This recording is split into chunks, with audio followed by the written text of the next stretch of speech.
Welcome everyone. Thanks for joining us today for the Headline Writing Masterclass. My name is Marcus Rowie and I'm an event coordinator at the Walkley Foundation. I'd like to begin by acknowledging the traditional owners of the lands on which we meet today. I would also like to pay my respects to elders past and present. Just a bit of housekeeping this morning. All attendees today have their video and microphones muted, so we can't see you, we can't hear you. However, if you would like to ask a question, there is a Q&A button either at the bottom or side of your screen. Feel free to use it throughout the presentation and type in your questions. And Baz will hopefully get to all the questions at the end. Due to the number of attendees, we may not get to every question today, but we will try our best, so please do ask them. After the event, we're going to send out a really brief feedback form just to help the Walkley Foundation understand a few things about these online classes, whether you would like access to more, what kind of topics you'd like to see covered. So we'd love your feedback. It only takes 2 minutes. Please do fill those out if you have the time. Australia has a vibrant creative community that informs, inspires, and delights the nation. And in part, that's because the Copyright Agency has been standing up for creators since 1974. Copyright Agency licenses text and images to content users and ensures content creators receive fair payment for those copied works. Each year, Copyright Agency's members allocate 1.5% of the company's income to a wide variety of projects, assisting writers, artists, publishers, and the Australian cultural community through the Cultural Fund. We would like to thank the Copyright Agency for their support of this event. And now to introduce our host for today. Baz McAlister is a writer and editor originally from Northern Ireland. He has worked in various roles at Corp Australia over the past decade, including as Deputy Night Editor on the Courier-Mail and the Sunday Mail, and editor of Qweekend. He is a 4-time winner, 8-time finalist, and frequent MC of Queensland's Clarion Awards. He won the 2019 Walkley Award for Best Headline, Caption, or Hook, and was a finalist for the award in 2018. So, without further ado, I'll just pass you over to Baz in 1 moment. Hi everyone, welcome and thank you so much for joining me for this Walkley Masterclass webinar on headline writing this morning. Thank you, Marcus. Hopefully you'll be able to follow along with the weird accent. As Marcus said, I'm not originally from Brisbane. I'm from a little bit further north of here, a little town called Bundaberg, Northern Ireland. And we do have an unfortunate tendency to make certain words sound the same, like tourism and terrorism. So now you know why I had to come to Australia. Anyway, without further ado, let's get on with what we're here to talk about. After the Walkley Awards in December, when I won my award, my editor asked me to write a piece about what it takes to write the best headlines in the country. His words, not mine, not bigging myself up. And that really got me thinking about the process, really engaging with it, because if you'd asked me that question 5 years ago, I just got a message saying can't hear. Marcus, is everything okay? Yeah, just checking. Can everyone else hear? I can hear fine. If everyone could type in the chat if they can hear, great. Okay, it looks like we should be okay. Yeah. So yes, as I said, I really engaged with that process because if you'd asked me that question 5 years ago, I wouldn't really have been able to articulate an answer to it beyond saying, I just write down whatever madness pops into my head. But now I've had to examine the process of headline writing. I think mindset has a great deal to do with it. 3 things about how my head works specifically. Number 1, I can't really turn my brain off or wind it down from wordplay. Even when I'm talking to someone, I'm working away in the background, sort of thinking of something funny or clever to say, like a joke or a pun or an innuendo, which drives my wife crazy. Number 2, I'm always trying to connect anything I hear to everything else I've ever heard. So idiomatic phrases, famous sayings, movie quotes, fables, pop culture references, advertising slogans, lyrics from songs, anything that could be the basis for a joke is always kind of bubbling away in there. And thirdly, I've always been a comedy fan since I was very young. And that started, I think, when my dad used to play me bootleg cassettes of Billy Connolly and, interestingly, Kevin Bloody Wilson in the car whenever we go on a drive together. I tried my hand at stand-up for a few years until my work roster made it untenable as a hobby. But I find the principle of writing jokes and the principle of writing headlines often go hand in hand. And having a kind of a dirty mind really helps as well. So we'll get into that a little bit later. I hope that I don't have to inflict the curse of having a chaotic head like that on all of you, just so you can become better at writing headlines, because that's not a fair trade. But if I've learned any one thing from thinking through this process, it's that for me, I suppose writing headlines all comes down to creativity and playfulness. And for the majority of headlines that I write, I try and be as creative, amusing, witty, and playful as I can, where appropriate. And when that's not appropriate, tap into the reader's emotions. And if either of those are completely off the table, just play it straight. We'll talk a bit more about that as we go along too.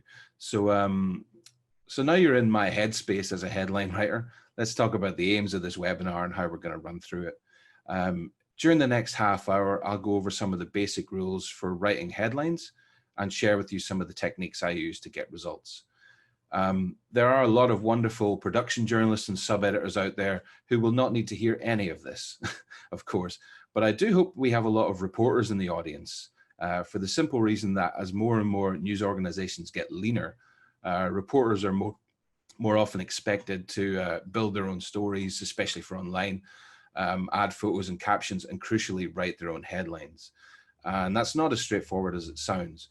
A lot of reporters I know are fantastic at their jobs, but wonderfully humble people and not great at selling themselves.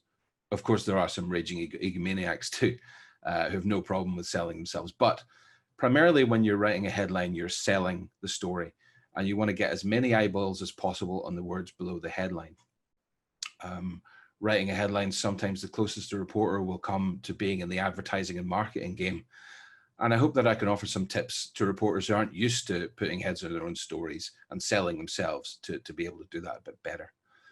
I'll take you through some of the do's and don'ts of writing headlines of various kinds, from tabloid style to more straight and factual, to suitable for online, to emotive. And we'll get into some of the inspirations later that you can use for writing headlines that have a little pop of humor or wit, and when it's appropriate to do so. We'll talk about presenting a story with captions, subheads, and other hooks. And along the way, I'll share with you some of my favorite ever headlines and why I think they work so well. So as you know, Marcus is on hand to help us all. And if we have time for the short Q&A session at the end, as he said, you can type your questions into the Q&A button at the bottom or side of the screen.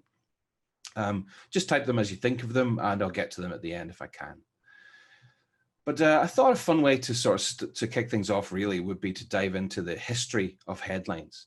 When did the first headlines emerge? What did they look like? And how do they differ from what we see today? How have they evolved to what we know them as now? The very earliest newspapers from around the late 1600s didn't have headlines at all. And I'll share my screen now to show you an example of that.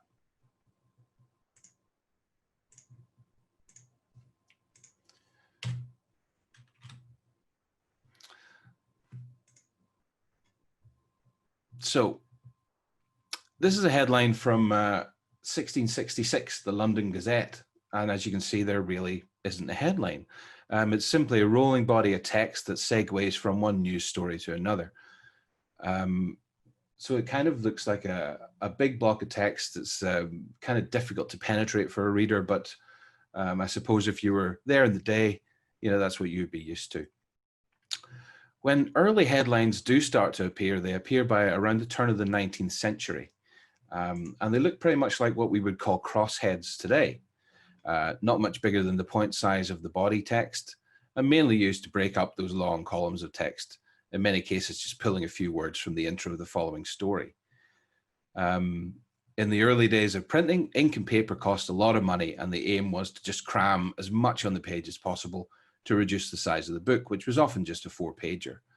So the point size of headlines stayed small for a long time, and some of them were very workmanlike. Look at this one from 1865. When Abraham Lincoln was shot, the New York Herald kind of went with this self-sabotaging headline, "Important, Assassination of President Lincoln," as if everything else in the paper that day wasn't important.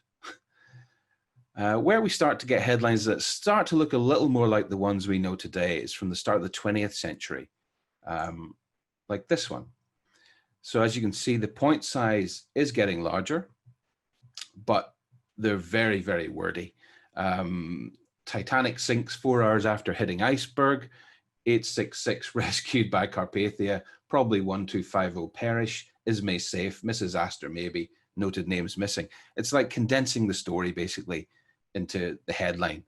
And you know, it would have worked around the time, but I think we've changed our taste since then.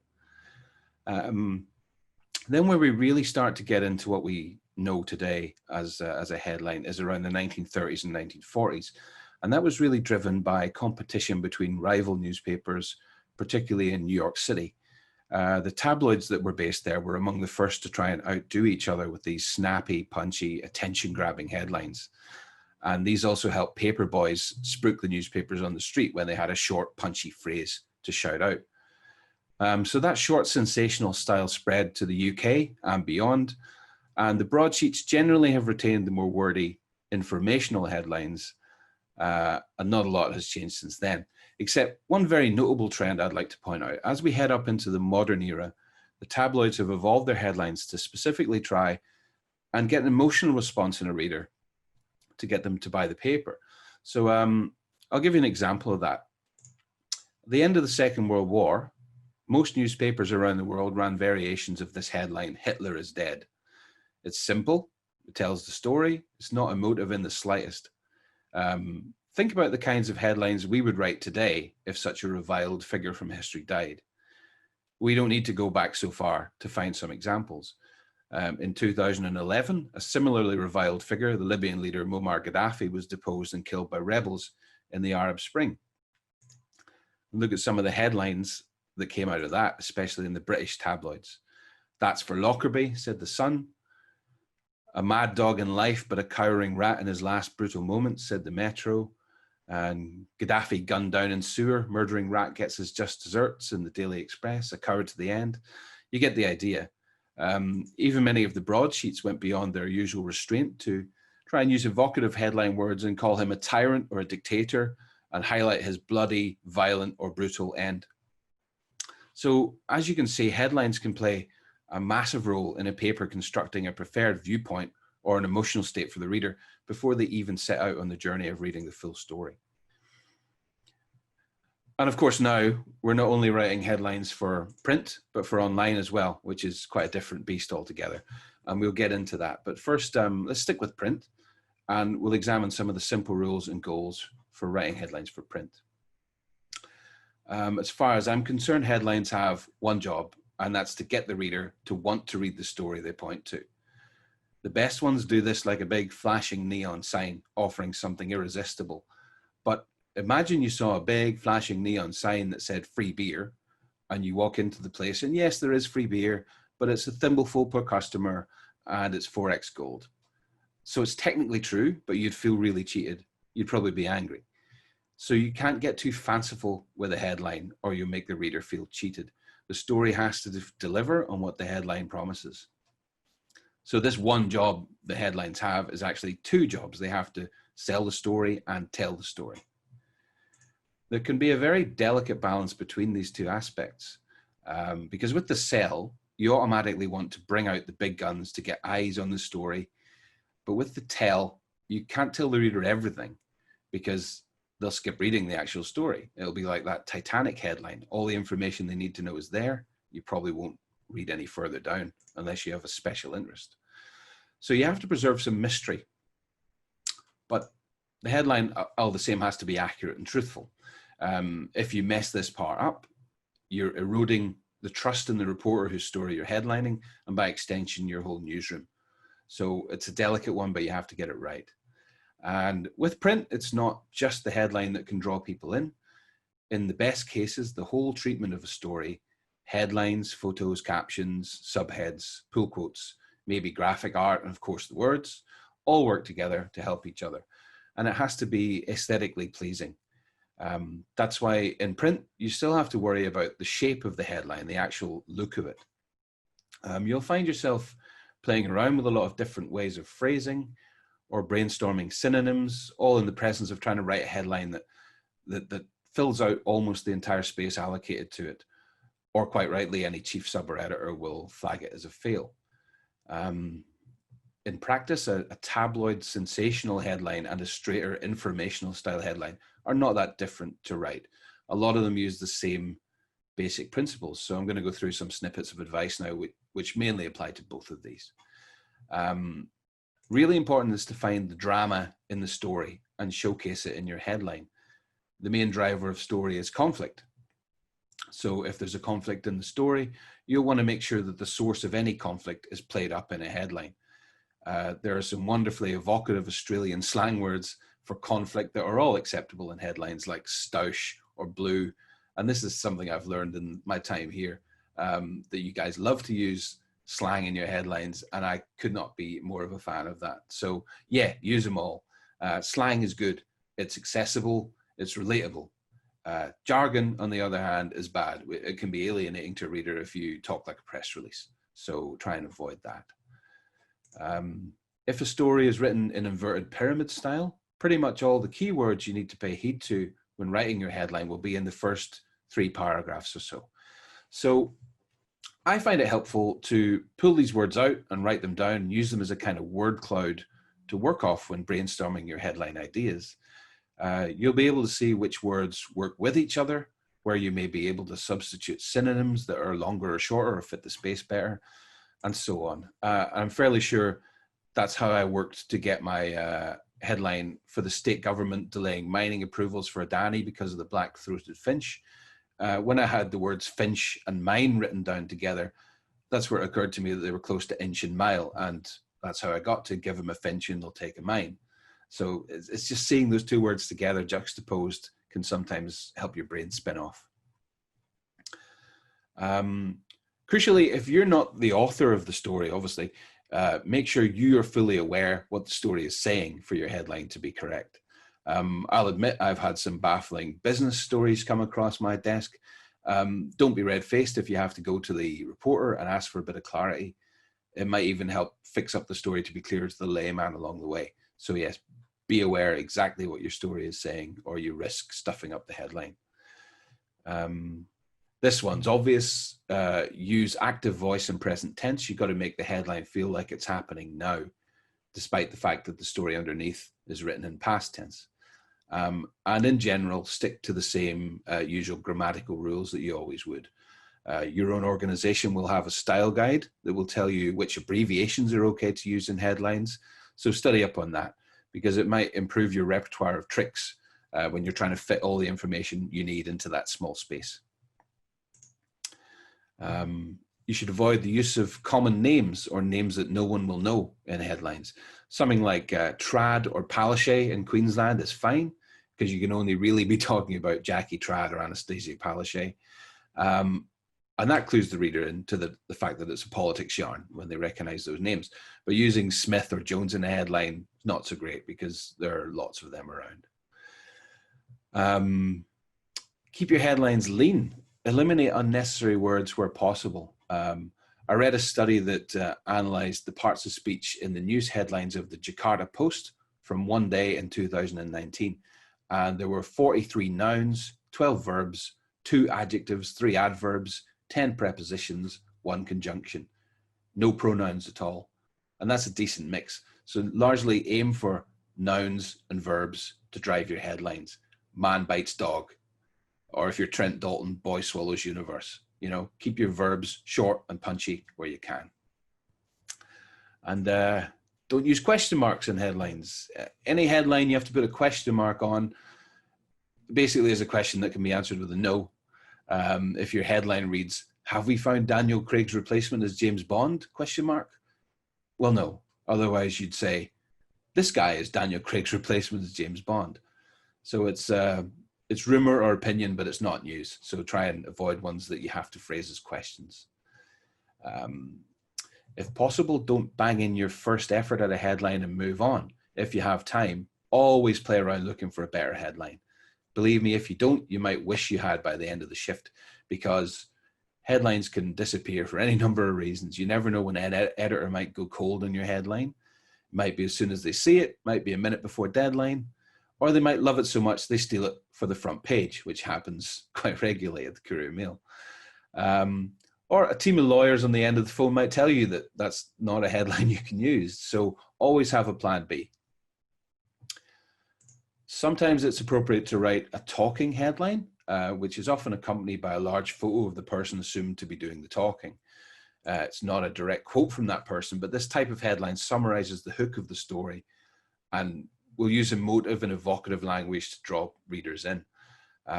These can be longer and a bit more like prose than a traditional headline. It's often a go-to style of headline for stories of unimaginable tragedies, such as a murder victim's parent talking about how they miss their child every day. These headlines can really get you out of a hole when you need to be mindful and delicate with some very difficult material, because you basically let your protagonist of the story write the headline for you. But these headlines can also be used more generally for more fun types of stories. I'll show you another example of that. This is from the Scottish Daily Record after the failed Glasgow terror attack by 2 jihadists in a burning Jeep in 2007. So a heroic cabbie kicked a burning terrorist so hard in the balls that he tore a tendon in his foot. And the headline read, "I kicked a terrorist so hard in the balls that I tore a tendon in my foot." Look, I don't care who you are. You're going to read that story because that's a headline that grabs your attention and doesn't let it go.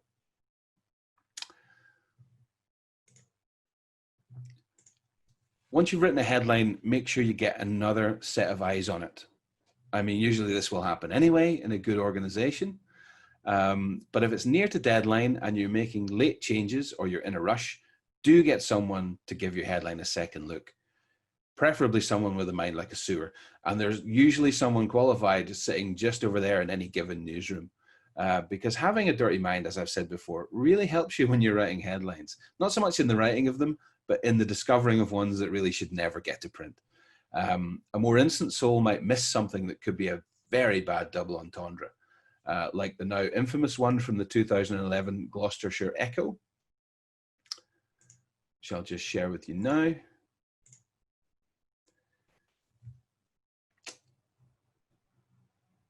I really don't know what to say about that. I think reading your headline aloud too can be a good safeguard against unfortunate usages of words, a bit like this. And if you're looking at that headline thinking, "Oh, I don't get it, how's that rude?" Good on you, you've had a great upbringing. Of course, sometimes a double entendre is highly intentional. Now, I can't take any credit or blame for this because I was on leave at the time. But last month, when the Queensland Government Treasurer Cameron Dick was announcing a plan to buy Virgin Australia, the Courier-Mail went with the splash headline, "Dick bids for Virgin." I'll show you that one now.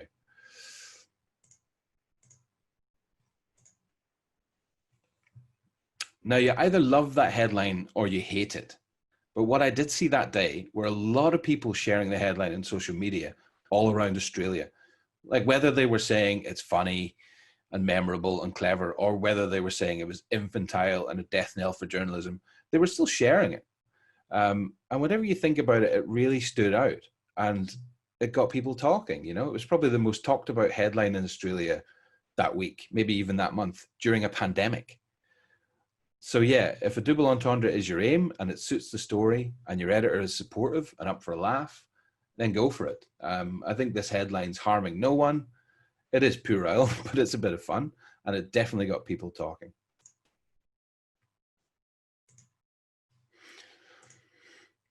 So just further to that, as a professional journalist or writer with probably a university education and a large vocabulary, all of you, it can be easy to lose sight of where your work will land.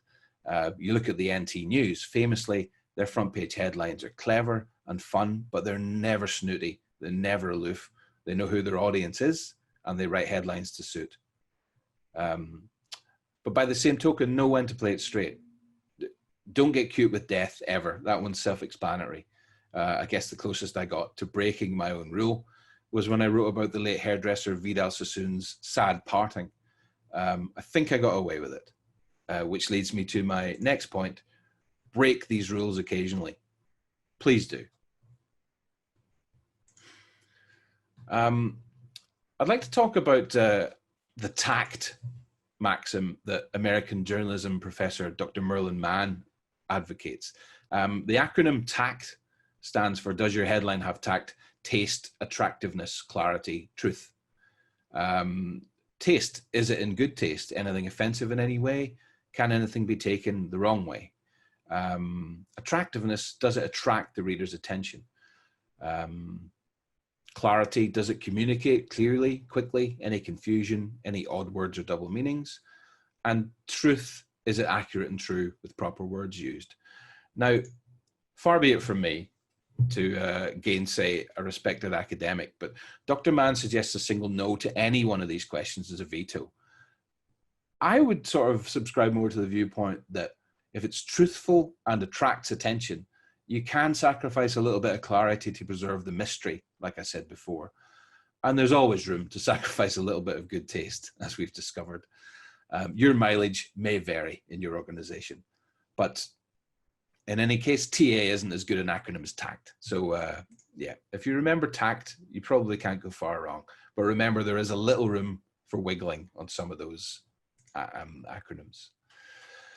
So now I'll briefly move on to talking about writing headlines for online here, but I'll keep this bit short because while I have done it, it's not my particular area of expertise, and there are other people who are a lot more qualified than me to talk about it. So remember what I said about not telling the reader everything they need to know in your headline because they'll not bother to read the story? It's hard to do in online stories unless you're being very, very sneaky. And that's chiefly because of a 3-letter acronym you're probably all well aware of, SEO, Search Engine Optimization.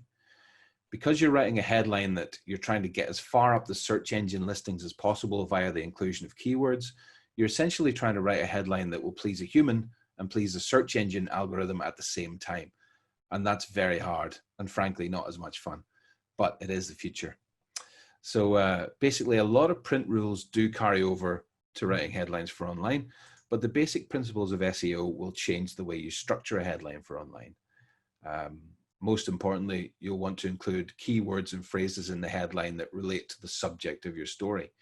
Put yourself in the mind of a punter and think about what you would Google if you were after the latest information on Queensland state election maybe, or Brisbane Broncos 2020 squad, or coronavirus cases Sydney. Any of these phrases, you know, that you would Google could appear in a headline. As you've seen there, I worked in a lot of proper names to those phrases. Search terms tend to have a lot of names of places, companies, teams, groups, etc. So you can direct a lot of traffic to your story by loading your headline with those. And also important are personal names. It's best to use both a given name and a surname together in an SEO-friendly headline where possible, which is a big difference from print, which would generally only use surnames, and as I've said, only if they're on the rarer side of surnames. If you're writing a headline for an opinion column where the journalist is well enough known to be a search term in their own right, load that into your headline too, separated with a colon from the actual headline, and you will get more hits. Yes, writing headlines for online can be restrictive, but it doesn't stop you being funny where appropriate. For instance, for the story out of the UK on Boris Johnson's advisor, Dominic Cummings, and his quarantine-busting trip to Durham, you could have written something like, Dominic Cummings and goings, Boris Johnson refuses to sack advisor for Durham trip. Still has all the proper names in there, still carries a joke.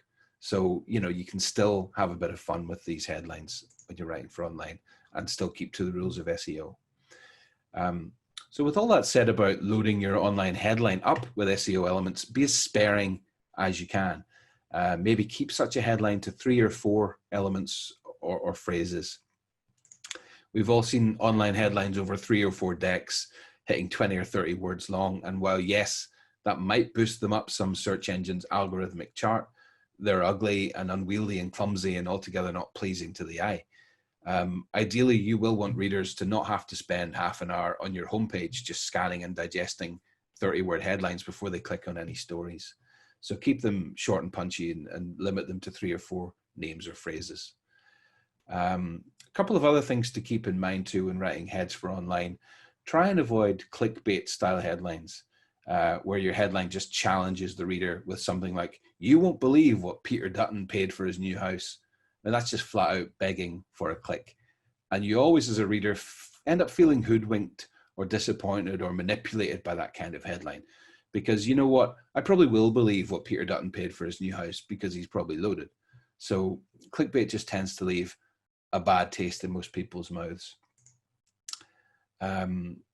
Also, you will have to bear in mind how your headline will look on the screen of a computer, of a tablet, of a smartphone, of all of the above. Ideally, it will be loaded with search term keywords, but not unpleasant on the eye on a homepage or viewed on any of those devices, with single words dropping down to a new line or ugly spacing. Your news organization will have rules for this, and everyone is probably different. Some will care more than others, but it's always something you need to keep in mind.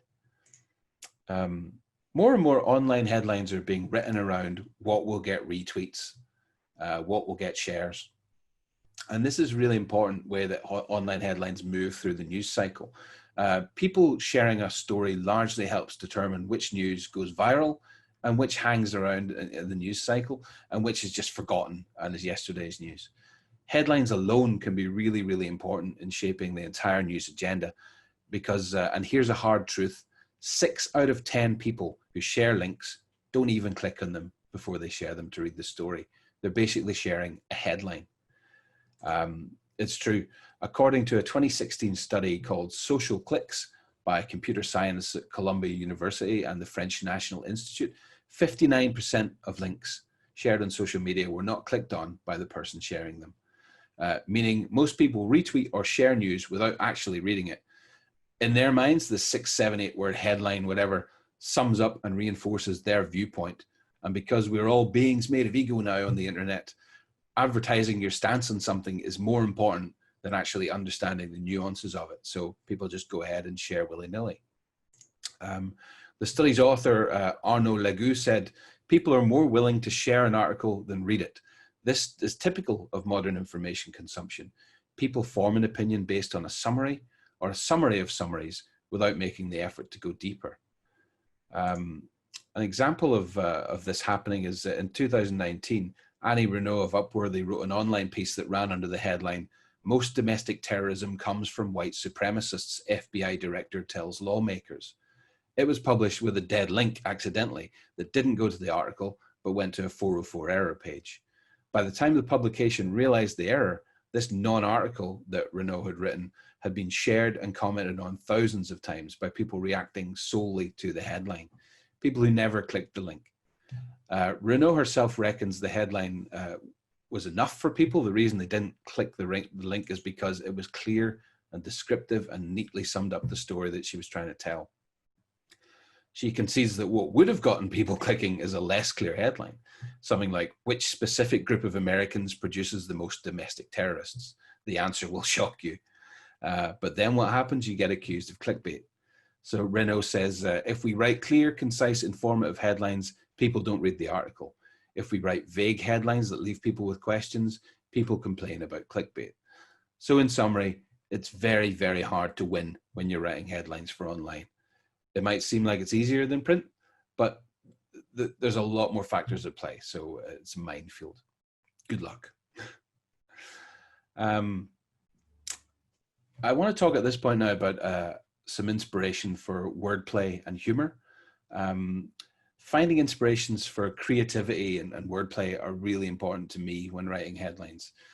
There's a lot of pressure on you as a headline writer. Often a reporter will spend all day on a story, tweaking it, getting it right, file it 5 minutes before your deadline, and only then can you embark upon the mammoth job of finding a fitting headline that will make sure that all their work hasn't been in vain, that will get people reading their story. I've had situations where you don't even know what the angle of a story will be before it lands on your desk at 8:25 p.m. for an 8:30 deadline, and you've had no time to brainstorm anything beforehand. So I find in these situations, bouncing ideas off colleagues and getting their takes can be really helpful. I work with a fantastic bunch of production staff on the Courier-Mail's backbench each night, well-read, highly skilled subs, artists and designers who almost invariably share a quirky outlook and a gallows sense of humor. If you can get a laugh or a compliment out of them, you're onto a winner. And this, I think, is the crucible where great headlines can be forged. Whenever you talk to them and bounce ideas around, for every headline that goes to print, there are a lot that don't, a lot that can't, because probably half of those are unprintable. But bouncing ideas off colleagues is a critical part of the process. And it keeps you honest. It's the same with headlines as with jokes, I find. If you have to explain a headline or a joke, it's not working. So you have to listen to that one colleague who says, I don't get it, because they will represent thousands of readers. When do you see the book of unprintable headlines? Probably when my career is over. In terms of having fun and being creative with headlines, think about ways you can play with the language. Cycle through in your mind words that rhyme with one of the words in a saying or title or lyric, and when replacing the word can change the meaning. That's how I came up with my Walkley winner about the prison brawl over a halal meal. Halal is it meals you're sooking for, which replaces 3 of the words in a Lionel Richie lyric with rhymes or near rhymes to tell a totally different story. I used to play a lot of those hashtag games on Twitter, the kind of thing where it's like, take one letter out of a film title to change the meaning of the film. For example, you could take Raging Bull, remove the R, and it's Aging Bull, which would work as a pretty good headline on a story about a retiring boxer. Take the first S off Star Wars and it becomes Tar Wars, which could be a headline for a story on an aggressive battle between road construction companies for a contract. You know, why headlines like this succeed is because they're already, except for one letter, familiar. And recontextualizing like this makes the reader stop and take notice and triggers the curiosity. They're definitely going to read to find out why someone's left the R off Raging Bull, so they can like glory in pointing out the error a newspaper has made an 80 point, and then find out, oh no, it's actually appropriate to the story. And occasionally you just have to go out and break all the rules and have some fun. I love to write headlines that amuse me personally and see if anyone else is tickled by them too. I mean, this is an example that breaks all the rules around taking injury seriously and not repeating words in headlines. But when a Brisbane guy over at the Burning Man festival got scorched himself while trying to help a fire-breathing performer who'd set his own beard on fire, we came up with this headline I'll share with you now. Burning Man burns man at Burning Man. It fits perfectly on 3 decks. And I never thought this would get in, but it did. So I guess the editor must have been sleepy that day.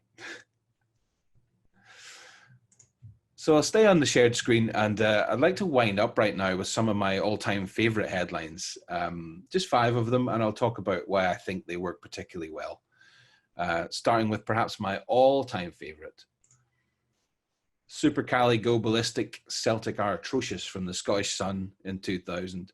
So this was a David and Goliath football battle between Inverness Caledonian Thistle and Celtic.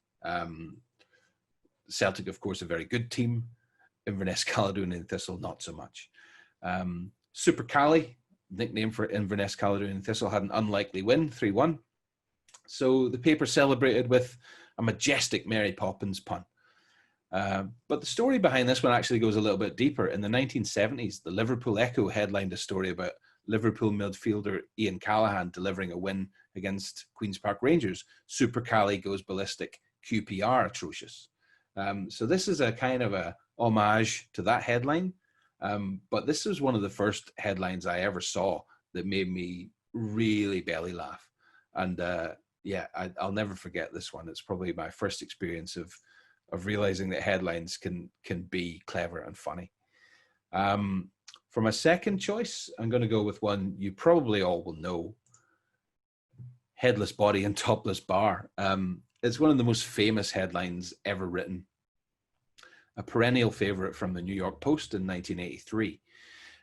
So the story is: a killer burst into a New York late night tavern of ill repute, shot the owner dead, and ordered a customer to cut off his head, which he took with him in his car when he fled the scene.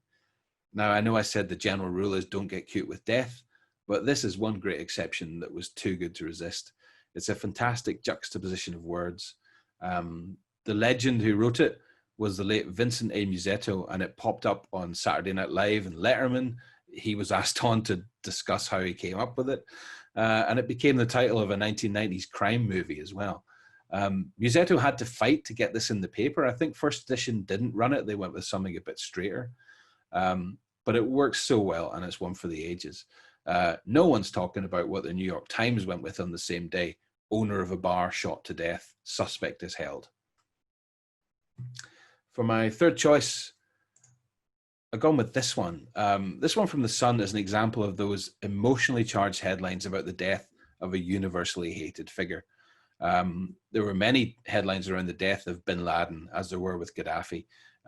So this was 10 years after he masterminded the 9/11 attacks. It stood out as a powerful pun that works on a few levels. Obviously, bin, part of his name. He's bin bagged as in past tense of to be. And bin bag has the connotation of body bag and trash bag. So it's a powerful, powerful emotive headline that sets the stage for how you're going to read this story. For my next one, this is a quirky little one, but I cannot resist a Star Wars reference. I'm an absolute sucker. The Washington Post, 2007. It's a headline about high wire walkers crossing the River Han, and it delivered the goods. I can imagine the sub-editor's jubilance when he figured out that Han and Skywalker could be put in the same headline.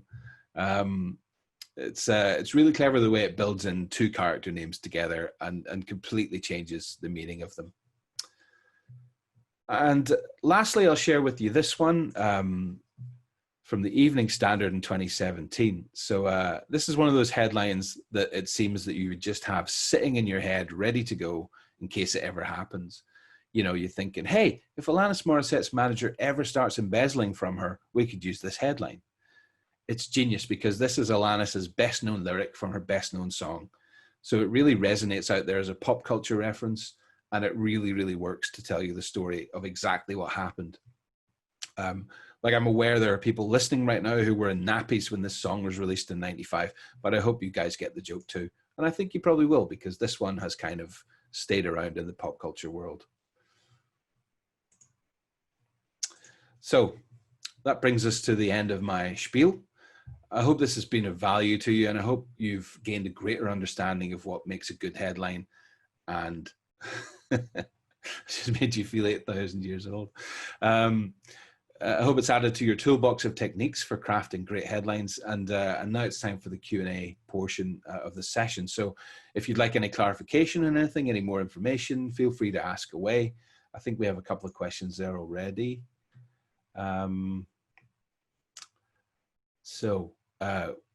Mia Armitage, Mia says, would you use that sort of wordplay, aging bull, Tar Wars online? I would. There are probably many people who wouldn't, but I think as long as you use that, like I've said with that Dominic comings and goings, if you use the joke part first, separate it with a colon, and then write a more SEO loaded portion of the headline there, I think you can still slip in that joke to be like almost a 2-word punchy headline to lead your way into what the rest of it needs to say. So yeah, I would. There are probably online editors around the country now cringing at what they're going to have to deal with. But I think always have a bit of fun. And, like I said, with that Dick Bids for Virgin thing, that got a lot of people talking when it was in print. And it also, the same thing would apply online. You would get a lot of shares and things from a joke like that. So yeah, feel free as long as it's appropriate, obviously. From Joe Walker, I can't help but feel SEO has killed the fun of headline writing. Can you offer hope, please? Well, like I just said in the response to the last headline, I think that you can get away with fun and creativity in that as well. I think there are some jokes coming through on the chat, or some questions coming through on the chat. So let me see.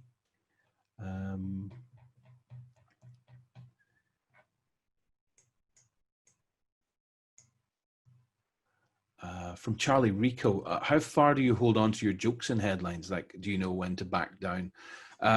Yeah, you always have to know when to back down, I think. I had one just the other day where it just would not have been appropriate to use a joke. And I did try it because I was feeling a bit bold that day. I won't share what it was, but no, it wouldn't have been right. So yeah, there are times when you do have to limit yourself. Another question from Mia Armitage. Do you recommend changing or refreshing headlines regularly, often online, especially when adding updates? And are you the inspiration for the headline skit on Mad as Hell? I don't know. I haven't seen Mad as Hell. That's weird, isn't it? I haven't seen Mad as Hell. But if, you know, they're in the market for someone to do a skit, I'm keen. Do I recommend refreshing and changing headlines regularly, often online? Yes, I do. I've seen, I mean, you know how fast news is moving these days in the world. I've been trying to get like the latest information from my home country on, say, the Dominic Cummings affair, or, you know, that kind of thing. And you can Google any phrase like that, and you'll get some kind of regularly updated blog style moving news article that will still have an older headline on it. Now, I don't know how that works with search engine optimization, but I think that, you know, changing a headline definitely on your homepage would be very important for a moving story. Yeah. Anonymous attendee, what was one of the most difficult experiences you had in headline writing, and what did you learn from this? Difficult experiences. It's always difficult when a lawyer is the person who kills your headline. When you come up with something that that you think is quite good and succinct and doesn't go too far and still tells the story. We had an example the other day where a grammar school had been accused of allowing a student to be bullied. My headline for that was grammar horror, because the student was talking, going through all the things that he had been exposed to. And I thought that grammar horror wasn't too funny or clever a thing. It still sort of told the story. It was a play, obviously, on hammer horror. A lawyer didn't want me to use the word horror, so the whole thing just died there. So yeah, you have to kill your darlings, I think is the phrase. You might get attached to a headline, but it's very important to know when to not use that. From Brittany Dreghorn, interesting about people being more likely to share than click headlines. What does that mean for the future of these publications? Should we be trying to get people to click? And if so, how to do that without clickbait? I think, as I've said, yeah, it's very, very difficult in online to do that job of preserving the mystery and getting people to read. So, you know, without making it appear like clickbait. So that's the challenge. And I wish I had the answer to that. I really do. If I did, I think we wouldn't see 6 out of 10 people sharing headlines without clicking.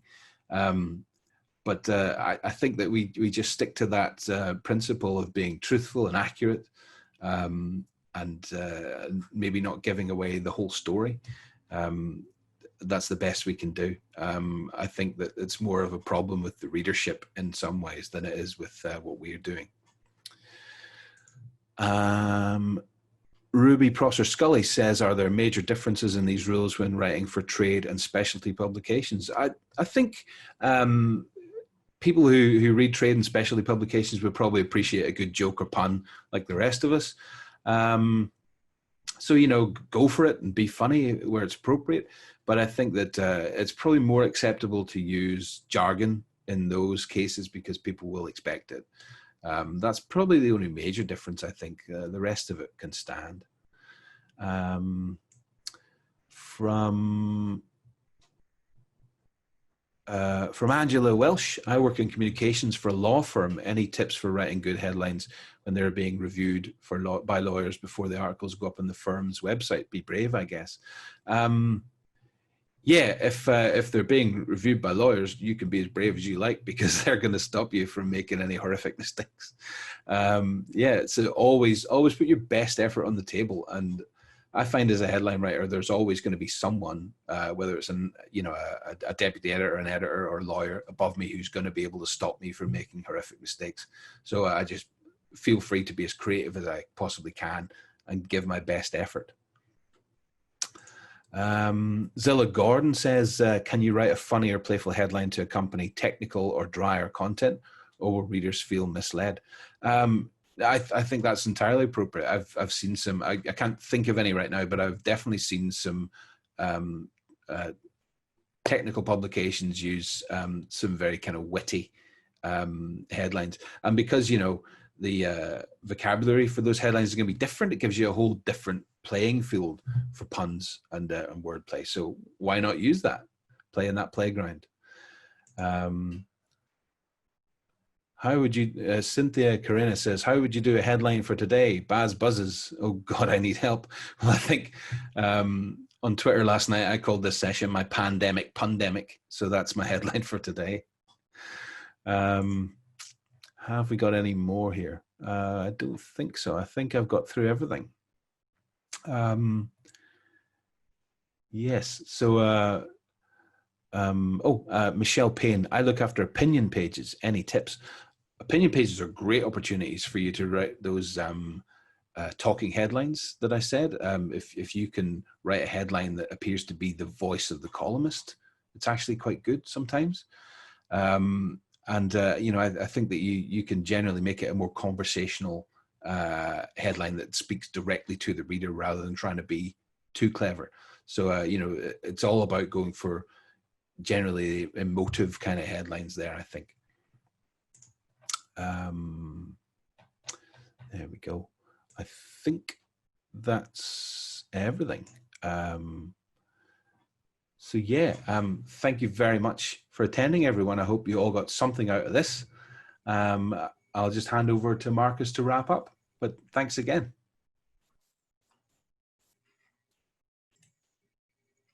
Great, thanks so much for that, Baz. Thanks to everyone for joining us today. I'd like to thank once again the copyright agency Cultural Fund for their support of this class. Wouldn't be possible without them, so thank you to the copyright agency. Just a very quick reminder that we will be sending out a really brief feedback form. Should only take about 2 minutes to fill out. We'd love to hear your thoughts, get some ideas for any potential future classes or resources that we can offer. And Baz has been kind enough to put together a 2-page kind of summary of what we've gone over today, which we'll also send to everyone else. Thanks again for joining, and we hope you enjoy the rest of your day.